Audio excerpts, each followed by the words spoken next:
দেশে বর্তমানে একজন মানুষ প্রতি বছর গড়ে ১৩৫টি ডিম ও ৭.৫ কেজি মুরগির মাংস খান। মেধাভিত্তিক জাতি গঠনে প্রোটিনের এই প্রাপ্যতা পর্যাপ্ত নয় দাবি বিশেষজ্ঞদের। প্রোটিনের যে চাহিদা সেটা পূরণ করতে হবে। সুলভ মূল্যে সবার পাতে ডিম মুরগির মাংস পৌঁছে দিতে তাই প্রান্তিক খামারিদের এগিয়ে নেওয়ার তাগিদ পোল্ট্রি খাতের ব্যবসায়ীদের শীর্ষ সংগঠন বিপিআইসিসির।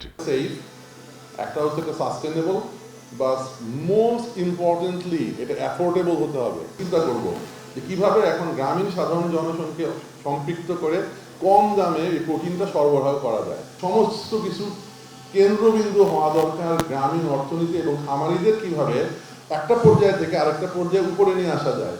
আর তা করতে হলে পূর্বাচলে বাংলাদেশ চায়না ফ্রেন্ডশিপ এক্সিবিশন সেন্টারে আয়োজিত ১৩তম আন্তর্জাতিক পোল্ট্রি মেলার উদ্বোধনী অনুষ্ঠানে সয়াবিন মিলে আরোপিত কর প্রত্যাহারের পাশাপাশি অগ্রিম আয়করের হার যৌক্তিক করার দাবি জানান ব্যবসায়ীরা। প্রশ্ন তুলেন বিএসটিআই থেকে মান পরীক্ষার যৌক্তিকতা নিয়েও।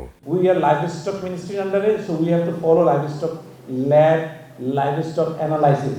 Now, BST is saying, না তার ল্যাব এবং তার কে অনুসরণ করতে হবে। 0% ট্যাক্স ছিল সোয়াবিনে, সেটা চলে গেছে 10%-এ। প্রোটিনের প্রাপ্যতা নিশ্চিতে পোল্ট্রি শিল্পকে সহযোগিতার আশ্বাস দেন প্রাণী সম্পদ উপদেষ্টা। আমি ইন্ডাস্ট্রি বলবো না, ইন্ডাস্ট্রি দয়া করে বলেন না, নিজেরাই খপ্পরে পড়বেন। আমরা পোল্ট্রি সেক্টরটাকে আরও কী করে উন্নত করতে পারি, কী করে ইন্টিগ্রেট করতে পারি এগ্রিকালচারের সাথে।